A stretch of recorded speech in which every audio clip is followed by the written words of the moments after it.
The broadcast is now starting. All attendees are in listen-only mode.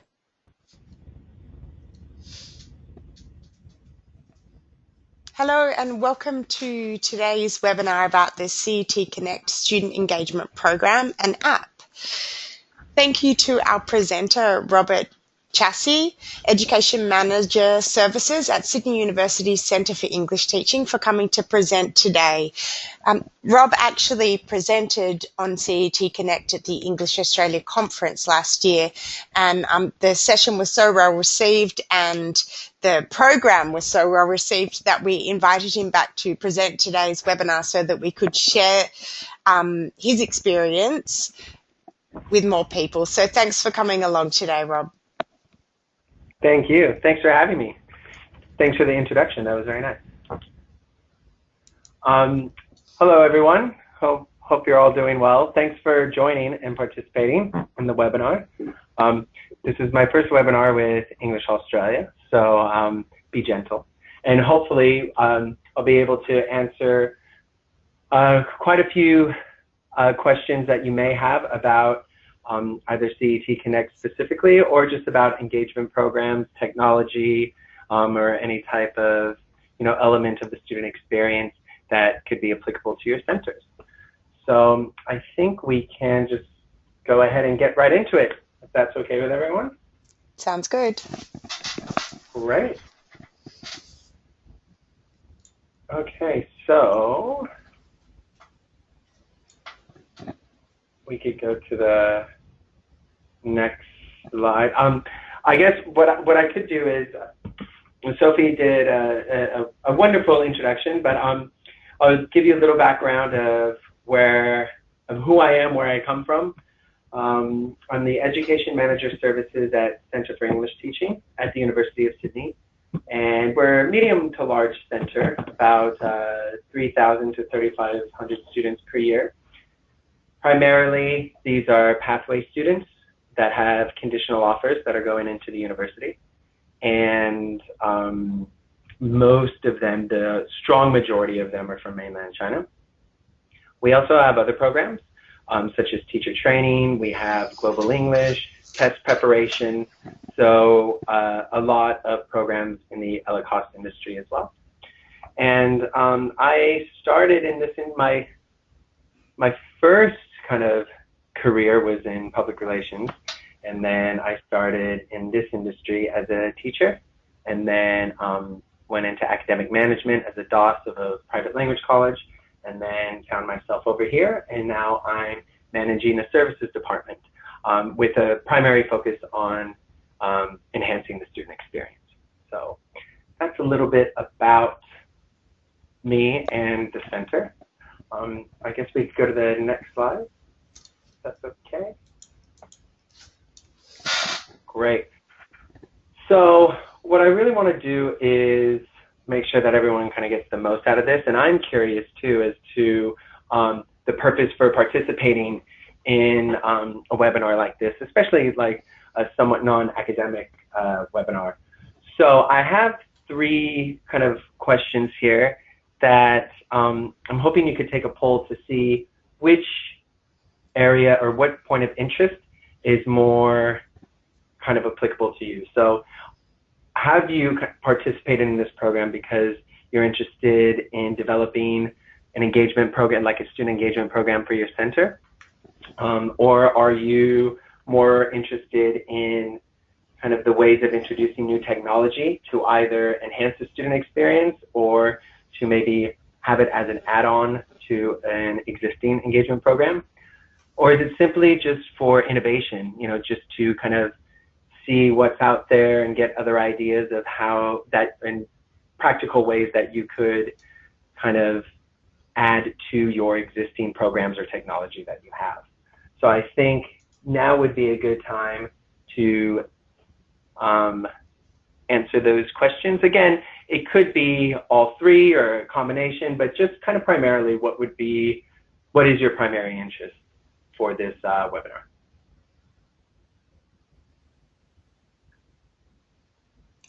Okay, 60% of votes are through, so I'll wait another 20 seconds.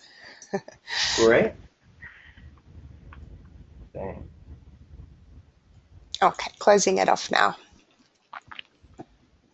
All right.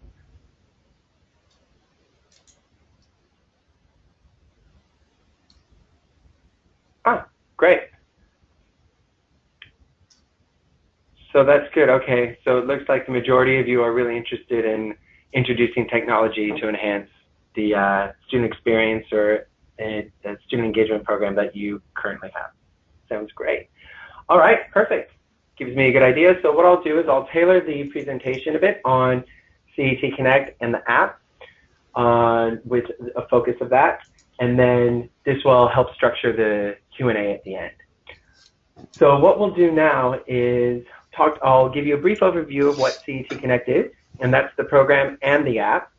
And then we'll do a brief kind of run through of the app, like a behind the scenes look at the app. Now, because this is a webinar, we're going to be doing this through some screenshots, so we won't be able to take an actual tour through the app. But I hope the purpose is to give you an idea of how it looks and how it functions and how user-friendly it is, and the way that students access the program.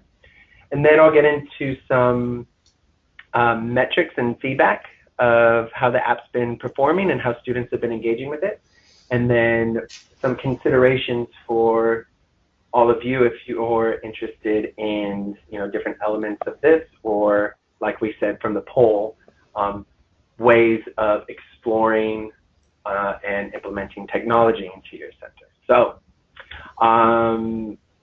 let's get to it.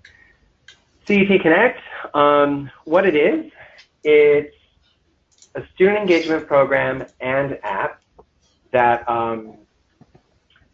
it's a gamified student engagement program app which provides students the ability to access and participate in activities and learning opportunities outside of the classroom. So the main focus of this is outside of the classroom engagement. And by doing this, it provides international students in Sydney specifically daily opportunities to interact with their new environment, meet local and other international, not just students, but community members of Sydney, learn more about the Australian culture, and then of course it provides opportunities for them to use English outside of the classroom, so extend that use of English outside of the classroom. And when students participate in these activities, points are earned, and those points are used to unlock a series of levels in the program. And in each level unlock, students earn rewards and prizes. So that extrinsic motivation aims to tap into that intrinsic motivation, that desire that students have to actually interact with the community that they're living in at the moment. So the app, it actually tracks the students' points and activities in the program. But in addition to that, it's a very student-centric app. So it provides calendaring and communication tools, which we'll have a look at in a second. It offers direct access to additional support and learning resources. And it also gives them the opportunity in real time to check their points. And on the back end, what it does for us is that it provides real-time data collection and feedback, both quantitative and qualitative. And it automatically communicates all data to our centralized database, which is really important. Because our database needs to be the source of truth. So that's really important that they communicate with each other in real time. And then we track the student activity throughout their course at CET, but also for our pathway students, we track their engagement throughout their first semester at university, because we do want to see what happens once they leave CET. And again, in their first semester, there is still a points and rewards approach to the program. So it's consistent. So we don't just, drop them off and then, good luck. There's still that extrinsic motivation to keep them engaged when they go into semester. So before we get into some of the feedback and the data, let's have a look through the app if you guys are ready. Again, these are some screenshots, but hopefully it'll give you a better idea of the app. So we could go to the next slide if that's okay.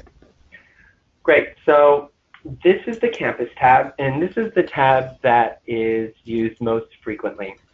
What the campus tab does is it consolidates all the events and resources available to students. It's all in the same tab.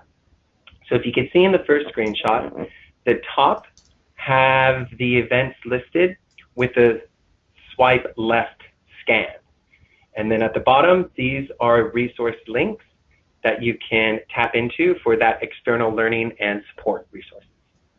So let's say we find, and there are different view options. So if you could see, it's kind of blurry, but where it says view all at the top, if you tap on that, then you get it takes you to a different layout of the events only, and it's a vertical. So you just scroll down and you can see all the events that we have in the app. And just to give you an idea of the volume of events, May and April, we have about 45 to 50 events per month. So there are quite a few events that students are able to participate in. Again, all of these events are free, and they're at various times and on different days throughout the week. So it's fair and equitable for all of our students to access, because we operate at CET on 3 shifts for that are 4-hour blocks.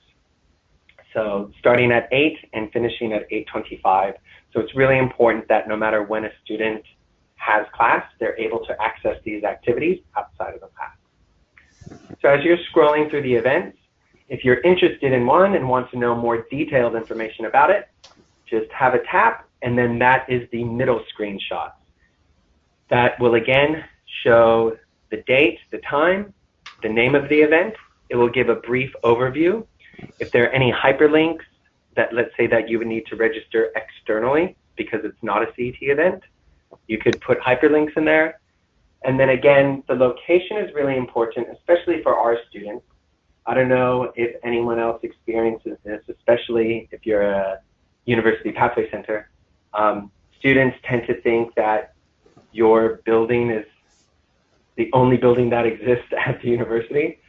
So it's really important that we have the location and interactive map where they can access. So if you tap on that map, it's simply just a Google map. So it gives them directions how to get there, walking directions from where they are. And then there's more on this page, which I couldn't fit on the screen, but it essentially gives you the point information, how many points this is worth. It gives you an opportunity to communicate with other interested members, so people that have RSVP'd to this event.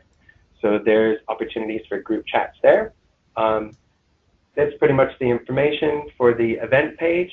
And then the third screenshot, it consolidates the resource links.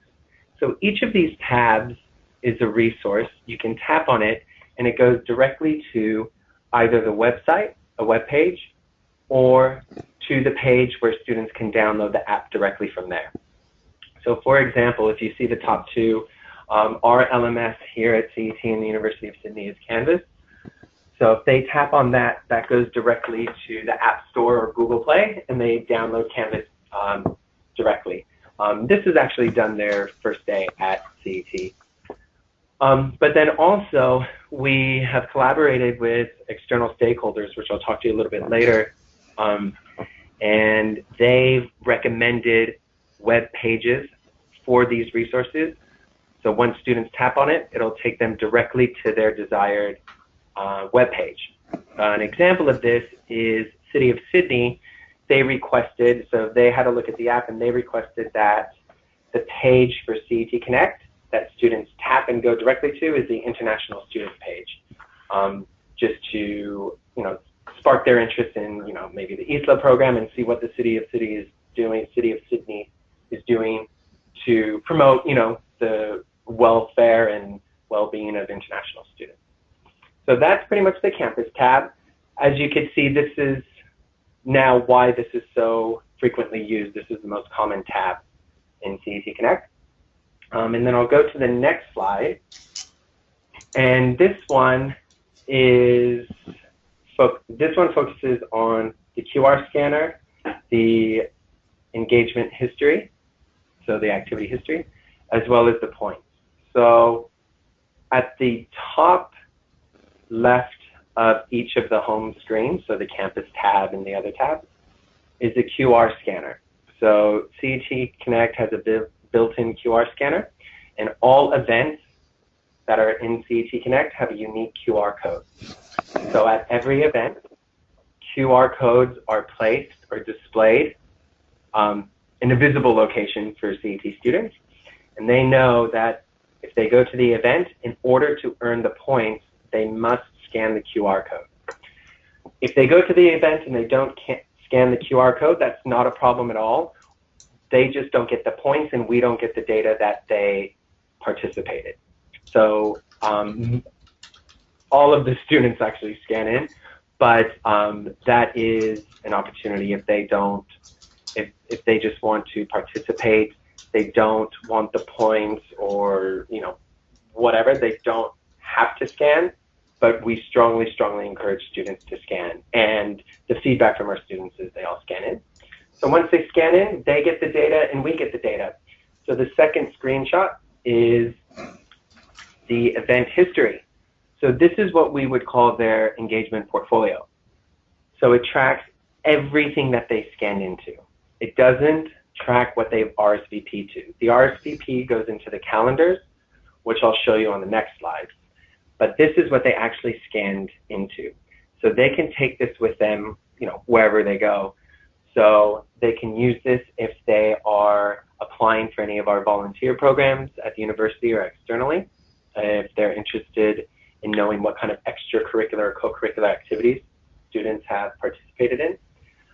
They could use this for their classes.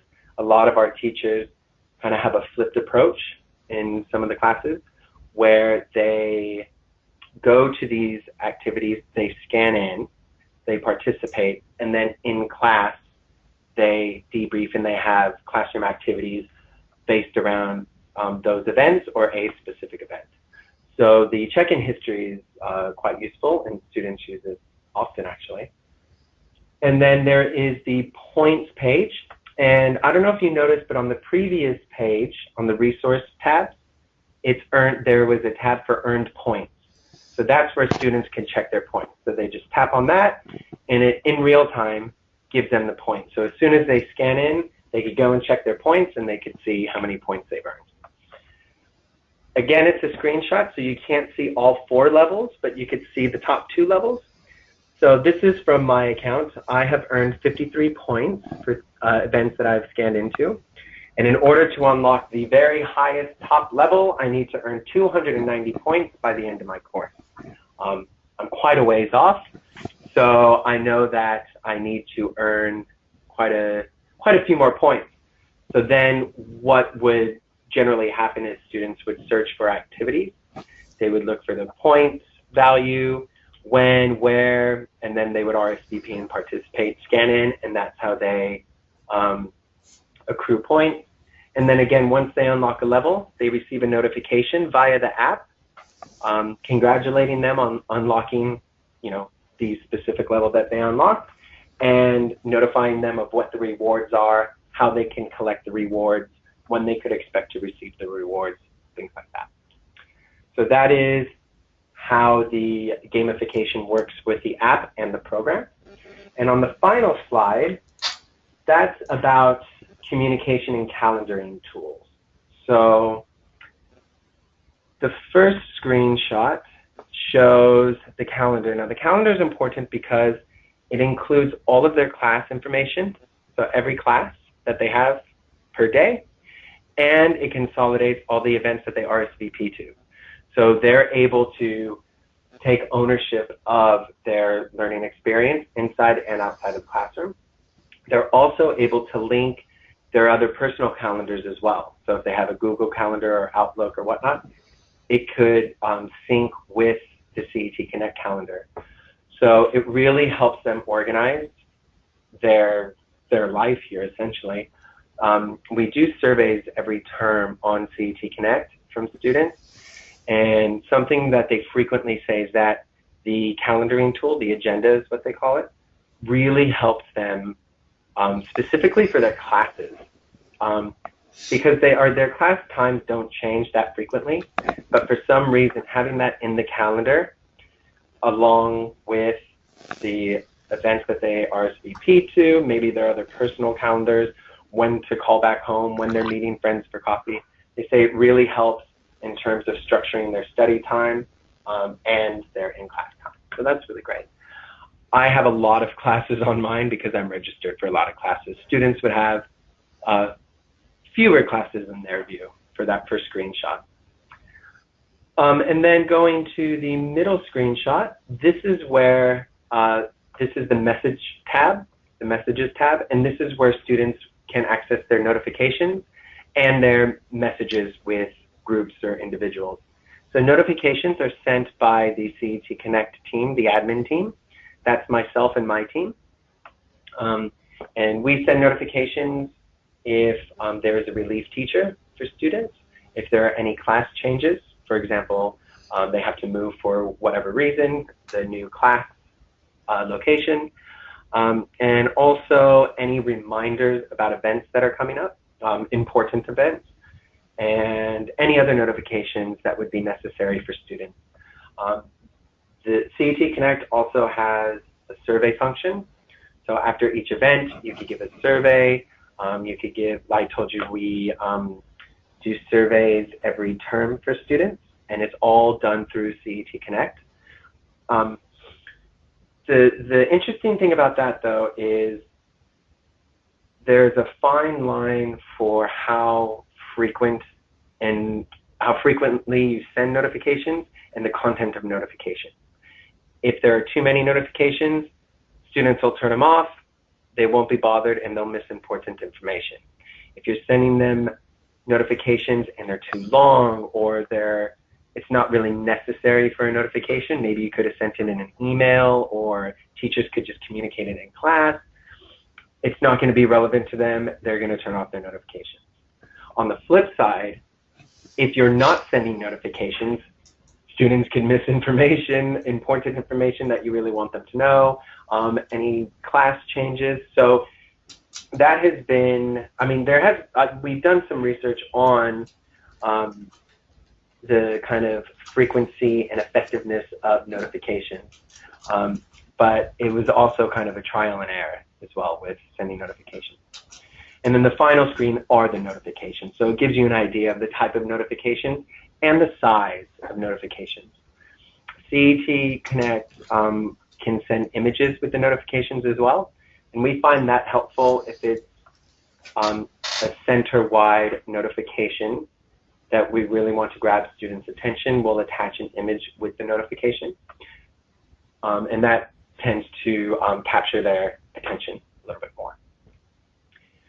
So I think that is pretty much the kind of behind the scenes look at CET Connect.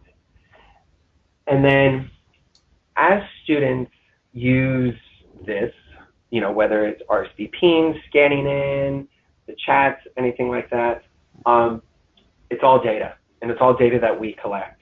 And again, this data is linked to our database. So we use this quantitative and qualitative data of our student activity to help us determine the effectiveness of the product. And we also have engaged with external stakeholders, and their feedback on the value and benefits for them for using CET Connect is also a way that we measure the effectiveness. So what I can talk to you now about are some of the bits of feedback that we received from our students specifically on CET Connect and the program.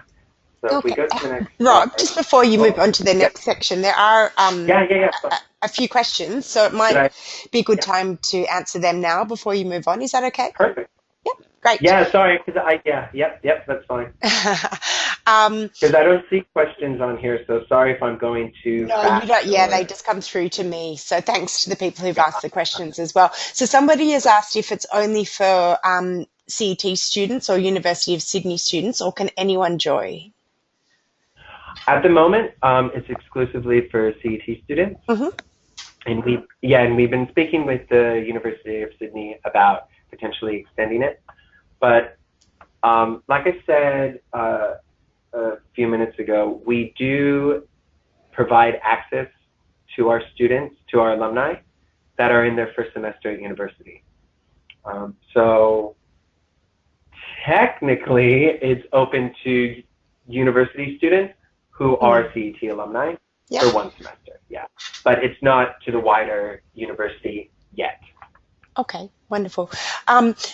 Somebody's asked how you decide the allocation of points for different events.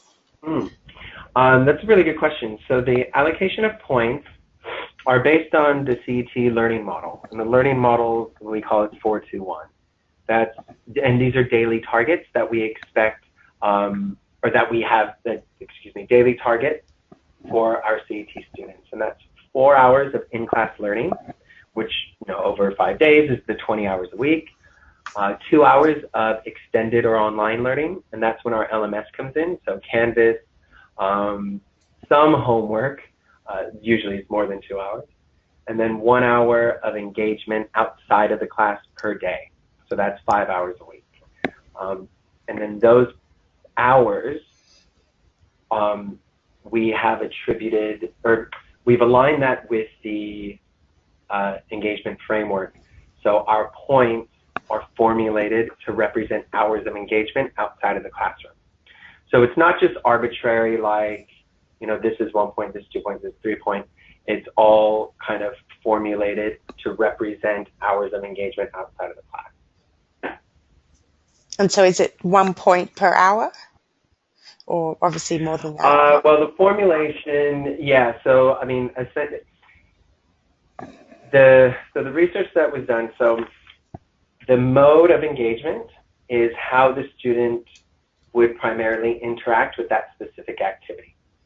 And the activities have been categorized into 3 different learning communities, and that's co-curricular, to support the in-class learning, extracurricular or social activities, and online activities. In the mode of engagement, we've identified 3 primary modes of engagement. Again, that's the way that students would interact with these activities. And that's individual. So that would be essentially where students is interacting with the content, but not so much interacting with a lot of other people. That's where a lot of the online activities come in. And then we have the collaborative mode of engagement, and that is more of where students would interact with people. And that could be at, a university market that they have on Wednesdays. It could be at a Welcome to Sydney party. It could be anything like that. And then the other mode, the third mode of engagement is leadership. And the leadership varies from the collaborative in that it just requires a bit more initiative, a bit more of active participation. Because yes, you could go to a party with other university students and other, the city of Sydney, we've worked on events, so they could go to, the night noodle market, but they could go and not speak to anybody. They could just go and kind of be a wallflower, where the leadership mode of engagement really requires that initiative to participate. And these are mostly found in the learning community of co-curricular. So for example, CET delivers weekly co-curricular workshops that support the kind of acculturation, in Australia, as well as supporting them for assessment tasks or what they're learning in class.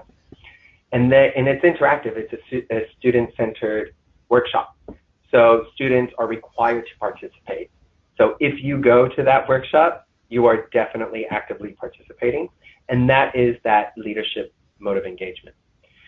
So you could kind of see how they're aligned, where the learning community of, online activities would have a mode of engagement, usually, not always, but usually of individual.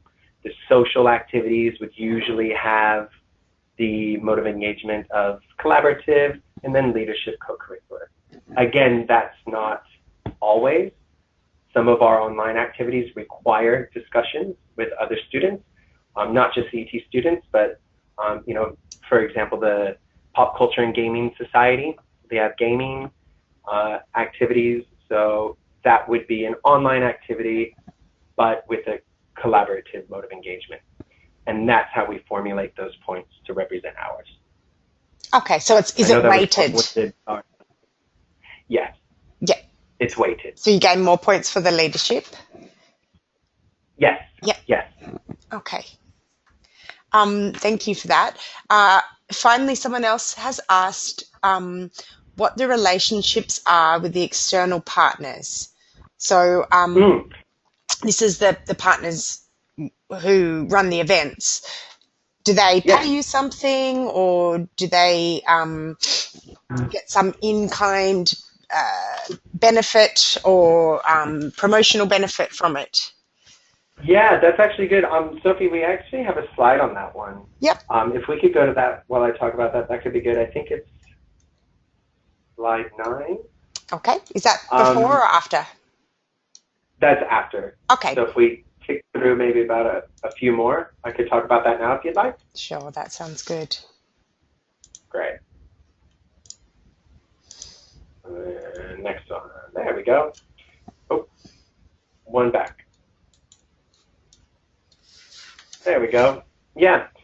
So engagement with external stakeholders and other community organizations is essential actually for this program to be as effective as it is. And in communicating with these organizations, the feedback from them is that they see the value for the students, but they also see the benefits for them. And I've kind of simplified it into 3 key benefits that are frequently kind of fed back to the external stakeholders. So the first benefit, major benefit for them, is that it drives engagement of the international population to their events. So like I said, in April we had 46 events in which students could participate and access to the app.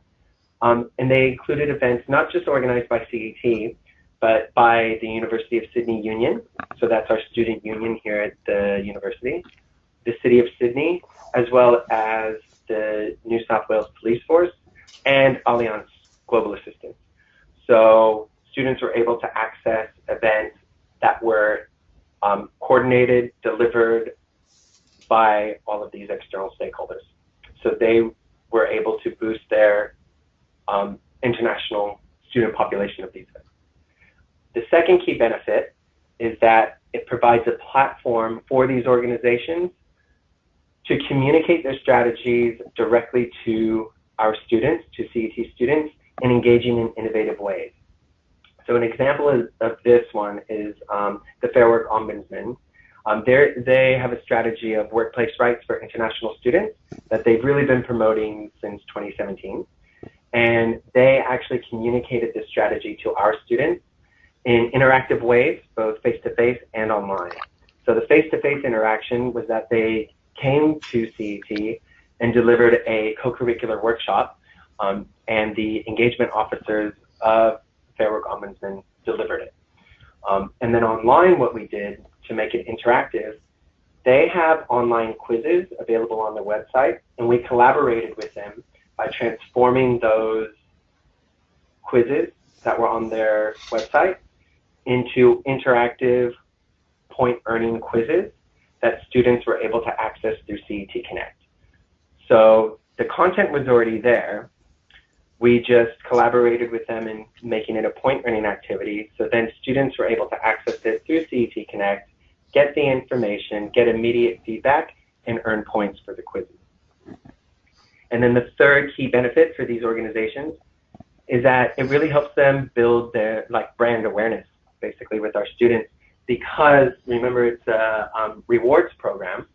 So some of these external stakeholders provide their swag or merchandise or collateral as prizes for our students when they unlock levels. So it really helps them build brand awareness. So there's a lot of value, and it's great that the community is really seeing the benefits of, interacting with CET Connect. And Sophie, I know you mentioned when you asked the question about are they paying or anything like that, this is all voluntary. So we don't receive any money from any of these organizations, and nor do they from us. It's just kind of a mutually beneficial program to engage international students with their organization.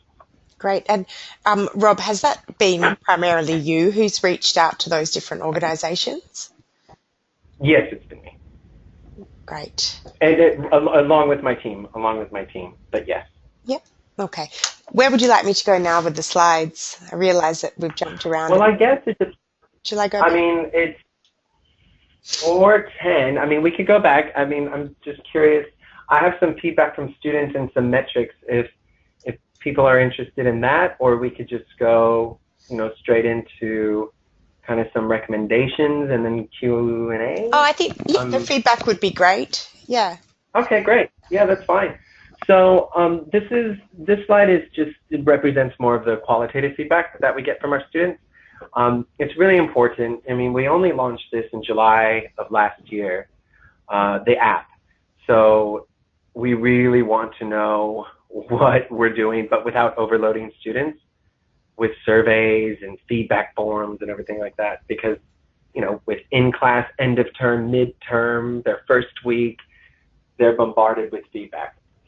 So the great thing about the app is that you can make the feedback as simple as possible, yes or no, 1 to 5, or you could have them, select multiple choice answers, give a 1-line response, a paragraph response. So there's a lot of flexibility there.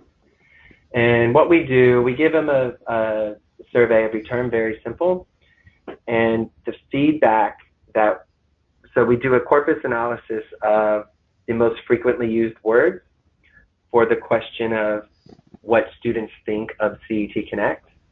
And since August 2017, these 3 clusters, awesome, useful, and helpful, convenient, are always at the top. And this positive feedback represents 97% of the feedback that we receive from students. The other 3, in case you're interested, the more negative is more about like the aesthetic of the app, the design. Sometimes, an app will like take a little while to open, but that's kind of with any app. It could also be the connection that they have and things like that. So it really is not specific about CET Connect or the program. So that's really really encouraging. And then the reason why I put this student on this slide is that she's now a CET graduate, but she actively engaged in the program so much that she unlocked the highest level, the titanium level, and we nominated her for the International Student Award for the Ellicott category last year, and she won. So that was really positive feedback for her and for us and for CET, and that, actively engaging really does have its benefits, So that was really great. So we were very proud of her for that. And then, so that's mostly the qualitative. The next slide is more about the quantitative and some of the activity that's happening. So at the moment, we have just over 2,000 active users. The reason why this is important is because this is still a voluntary program. So students are not required to be on this. So it is still an add-on to their studies. It's not compulsory. So this represents 99% of our student cohort, which is fantastic. And of this number, the data shown that 50% of these students use the app 2 to 4 times a week. This is not data that was collected from our app developers. This is the student perception. This is a question that we ask students. So this is students' perception of how frequently they use the app. So 50% said they use it 2 to 4 times a week. and 13% of them say they use it every day, which shows us that it is valuable and it's making quite an impact on their experience here. And then the numbers in the white part of the slide just represent kind of the different activities, and I chose these activities for this purpose because it shows kind of the breadth of the activities that we offer. So that first one, the 1542 number, that's an online activity, and that's the pre-arrival modules that's provided by Allianz Global Assistance. So it's pre-arrival orientation modules for students before they arrive to Australia. And our students have access to complete this their first week here. So we have that number that's actually completed all 17 modules. At CET, we have 17 modules, and that number represents the number that have completed all of them. So that's really promising. That's one of the highest in the country, which is great feedback for us. The 214 registrations I find really interesting because that's 214 CET students who have registered for clubs and societies at the university. They do get points for that, and that we find is a very encouraging number. And then we have 124 next to it, which is the New South Wales Police came and delivered a workshop on safety in Sydney. That's part of their strategy as well for educating international students on safety in Sydney. And we had 124 students attend that. So they're going to things. And I think it's really important to note that I wasn't really sure how to represent it on a slide, but volume is great, but it's also the events that are being attended. So we have events that are, for different clubs and societies. We have events, online, co-curricular, social. And what we found in May, this May, is that every event in CET Connect is being attended. Whether it's 2 students or whether it's 120 students, they're going to every activity that's available there. And that, I think, is really promising because it's showing that students are personalizing their experience. They're choosing what they want to go to, and they're going. Where before, we only had maybe 1 or 2 activities a month that they could go to. So this is great. We're really seeing how students are personalizing this whole experience. So that's with the data. Do you guys have any questions on that?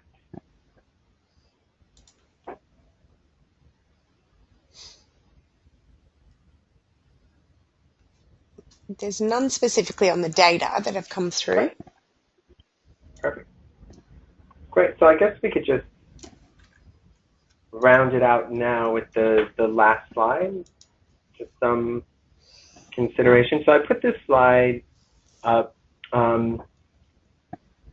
because I know there are a lot of kind of considerations in implementing, technology or new programs for students. So I just kind of offered some tips from my experience. So hopefully these will be helpful. It's just top 5. One, it's really important to define the need and purpose.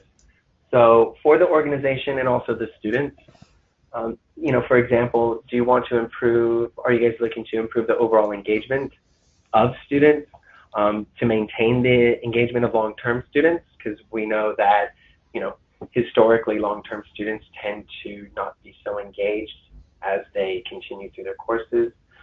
Is this just something to, mitigate, boredom, or something to help accelerate kind of in-class progression and, keep things fresh?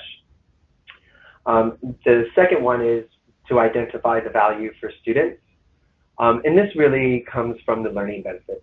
So, is the value really in improving their communication skills, language skills, cultural competence? Is it about, connectedness and having them feel connected to the community, providing a sense of belonging? Is it all of the above? the third tip I would say is design goalposts for you. So that would be what, when, and how do you want students to achieve something? What is it that you want them to achieve? And also, how will students be made aware of their progress, or if they have achieved, or if they're on the path to achieve what you've set out for them? The fourth tip is to offer a variety of event types. This just aligns with a fair and equitable program for all students with various interests. So some students are more into sports, some students are shy. So as long as you have kind of a variety that they could access at different times, that's really important. And then the final tip I would say is to obviously consider your organizational structure and resources. And that goes without saying, and I know everyone would do this anyway, but things to consider. Do you have an activities department? Would they be able to support this? The size of your organization and the business model. Are you a chain? Are you a pathway center? Are you standalone? How involved are your teachers? What type of employment is kind of prominent in the organization? Is it casualized? Is it more permanent? Number of courses, their structures, their length of courses, things like that. And then using those constraints, kind of find what really works for you and the students, and give it a go and see how it goes. And I think that's pretty much it. That's where I would like to leave it in terms of CET Connect. And I'd be really interested to hear from you guys about, I know there was interest in introducing technology. Great. So can people type in their questions now, Rob, in their comments? Yeah, that'd be great. Okay, wonderful. There's a few that have already come through. So oh, perfect. I'll get started. So somebody has asked, what was the cost of the app creation, and how long did the app take to develop? Okay, well, the cost of the app is a very good question, and it varies. So the most significant difference in cost is if you're going to build an app from the ground up, a fully customized app, or if you're going to source some app developers that have the technology that already exists. That second option is going to be much cheaper. We investigated both. And the ongoing costs of, updates, not just with the app software, but with devices and everything. It's significantly cheaper to go with developers that are already in existence. And they cost on a scale. So a lot of them cost based on the population of students. And that's anywhere from, for example, if you have 0 to 1,000 students, it's going to be X price, per year. If it's 1,000 to 5,000, obviously the price increases per year, things like that. Okay, great. So there's another question about the development of the app. Someone's asked how could they learn how to develop an app like this? But I think you've answered that by saying use developers. Yeah, so that kind of links. Sorry, I forgot to answer the second part of that question. The length of time, the whole procurement process for sourcing app developers took quite a while. I would say that took about 8 months or something, because we were still trying to decide what we wanted the app to be. There's so many, as soon as you say, an app for students, everyone wants to throw in everything. So, different departments are like, can we use this for academic stuff? Can we use this for enrollment stuff? What about them accessing their financial documents? And what about this? So there was an overwhelming amount of feedback and then you just kind of chip away at it, and then it really helps define what the purpose of this technology is. For us, it was to get our students out of their comfort zone in a comfortable way, using technology that they prefer, and really making it easy for them to access opportunities to interact with people outside of class. That was the main function and the main purpose for our app. And then that really guided the design of the app. And then the way that we worked is that we developed the program first, and that was the gamified engagement program. We developed that first, and then looked at how the technology could support that program. So we didn't do it technology first, program after, because we felt that that had a way for everything to kind of collapse in on itself. We would be like forcing a puzzle piece that may or may not fit. Where the other way, we knew what we had, so therefore it was easier to source the most appropriate technology to support that. Okay, thanks. Somebody has asked if you have any intention to roll this app out to other schools. Probably not this app to other schools, because I feel like that would be a little conflict of interest. But we've been speaking with the university and talking about opportunities to maybe extend this, depending on, again, it really goes to the purpose and the need for an app like this. But for right now, we're CET Connect is for CET students at the moment. Yeah, and it's definitely a value add for the students. So yeah. I'm sure they feel that way.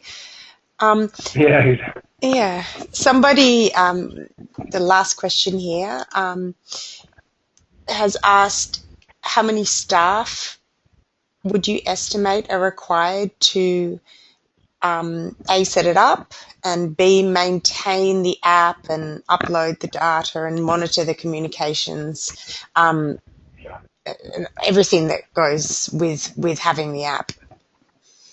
Yeah, no, I think that's a really good question. And that really depends on the technology that you source, because there are some really cool killer apps out there, like engagement apps, student engagement apps. They're awesome, but it was just a little too much. We didn't have the resources for it. Again, tip 5, consider what you got. Like we couldn't sustain that. So for CET Connect, it's just me and my colleague Josh, and that's pretty much it. The people can have ownership for their part in the app, but again, because it's a communication directly to students and it's instant, you really want to make sure that you monitor this. This isn't like an email that you can send another one, please ignore that. I mean, this is an app, notifications, real time, everything. So you just really want to make sure that the control is monitored closely. And it's just the two of us, and what it did is it did not add hours of work. It did not disrupt a lot of what we do.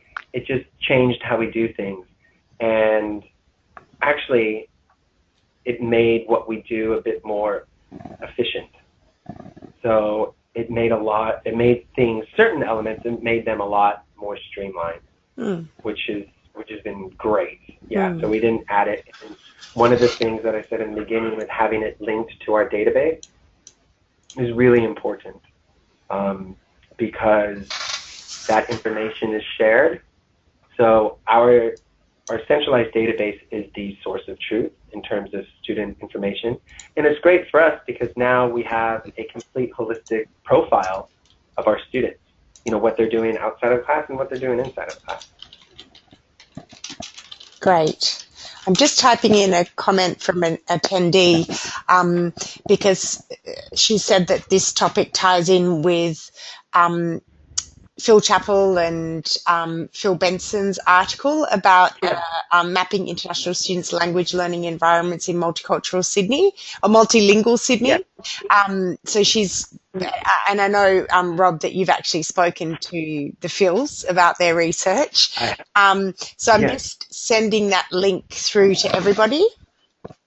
So you'll be able to access that article. Thanks for that, Claire. All right, well, it's probably time to wrap up now. Thank you for answering all of those questions in such detail as well, Rob. It's really clear how the app works. And I think what's really come across to me today is that it's such an ingenious system, and it must benefit the students at CET so much. And there's obviously been a lot of work and time and energy and dedication gone into it. So congratulations on what you've created. Well, thanks so much. I appreciate that a lot. Yeah. Thank you. And thank you, everyone, for joining and listening in. I really appreciate it. That's great. Yeah. It's nice to know that there's, a lot of interest out there. So. No, there is. Yeah. And thank you to everybody for attending the webinar today. I'll share the link to the slides and the recording with everyone who attended in an email tomorrow as well. Great. All right. Thanks, Rob. Thank you. Thank you very much. Bye. Bye.